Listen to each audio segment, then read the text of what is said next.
Alors aujourd'hui, la fête de la Pentecôte, nous clôturons un temps très important dans toute la vie de l'Église, après avoir vécu le carême, la semaine sainte, le vendredi saint, nous vivons la Pentecôte, le don de l'Esprit Saint. On fait le cheminement des premiers disciples de Jésus et de toute l'Église. Donc les disciples ont vu mourir Jésus sur la croix, ils ont déposé son corps au tombeau, ils se sont cachés parce qu'ils avaient peur, eux aussi, de subir le même sort. Et tout à coup, voici que Jésus leur revient, ressuscité.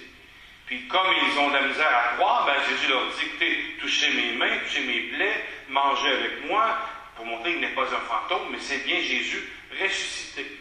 Jésus est retourné vers Dieu le Père, mais il a rassuré ses disciples en disant, je ne vous abandonne pas, vous ne serez pas dépourvus, va venir le défenseur, le don de Dieu, l'Esprit Saint, qui va vous aider à comprendre de l'intérieur tout ce que je vous ai enseigné, tout ce que je vous ai révélé de Dieu, mon Père. Donc, les disciples, les apôtres, étaient un peu craintifs de voir tout cela, mais ils ne comprenaient pas tout automatiquement.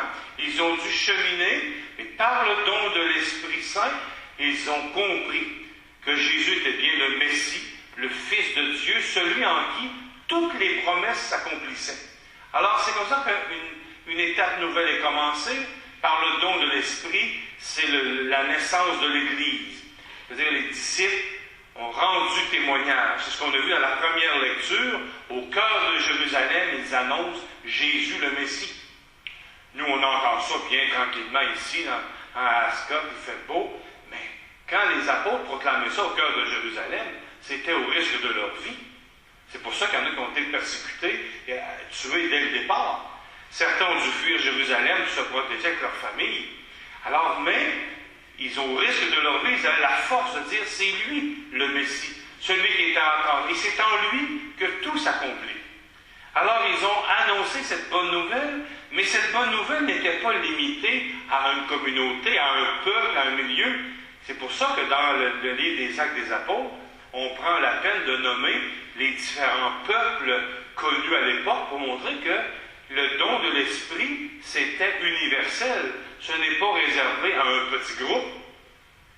Et la lecture se terminait en disant chacun entendait dans sa langue proclamer les merveilles de Dieu. Alors vous voyez comment c'est fort, cette bonne nouvelle qui est annoncée. Nous, on entend ça ce matin, du dimanche matin, mais c'était des paroles qui ont révolutionné le monde, pas juste le petit groupe qui était là. Et à partir de cet événement-là, les premiers chrétiens se sont dispersés de ville en village, ils ont parlé de leur expérience, voici ce qu'on a vécu, voici ma rencontre du Seigneur, qu'est-ce que ça m'a fait. Et là, c'est comme ça que l'Église s'est développée à travers le monde. Même Saint-Pierre est parti de Jérusalem, il est allé à Rome, Saint-Paul a pris la route après avoir persécuté les chrétiens, lui aussi a été saisi par le Christ, et ils sont devenus des témoins. Aujourd'hui, vous êtes confirmés. Plus de 2000 ans plus tard, on parle encore des événements qui se sont passés à Jérusalem, ici ce matin. On parle encore de ces événements-là. Pensez-y, de Jérusalem à Scott Corner, c'est quelque chose là. On est encore dans la même annonce du don de l'Esprit. Et vous autres, les jeunes, êtes confirmés ce matin, vous êtes marqués par le don de l'Esprit. Un jour, vos parents vous ont conduit au baptême. Aujourd'hui, vous êtes confirmés dans votre foi, fortifiés, renouvelés. C'est à toi que le Seigneur dit maintenant, tu n'es pas seul, je suis avec toi. Avance avec confiance. Donc la confirmation qui te rapproche du cœur de Dieu. L'Esprit Saint qui t'aide à comprendre que tu es aimé de Dieu, que tu as du prix à ses yeux. Que chacun et chacune, vous êtes importants. L'Esprit Saint nous rapproche du cœur de Dieu. Puis l'Esprit Saint nous envoie en mission. Allez, soyez mes témoins, vous aussi. Bâtissez un monde plus beau, de pardon, de justice, d'entraide, de partage. Allez maintenant. Parce qu'on l'a chanté au début, envoie ton esprit sur l'Église et sur l'univers. On souhaite que l'Esprit Saint soit un don pour le monde entier.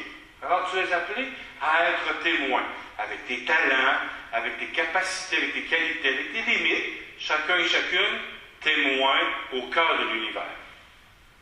Pour l'Église, pour la communauté et pour le monde. des situations qu'il faut transformer.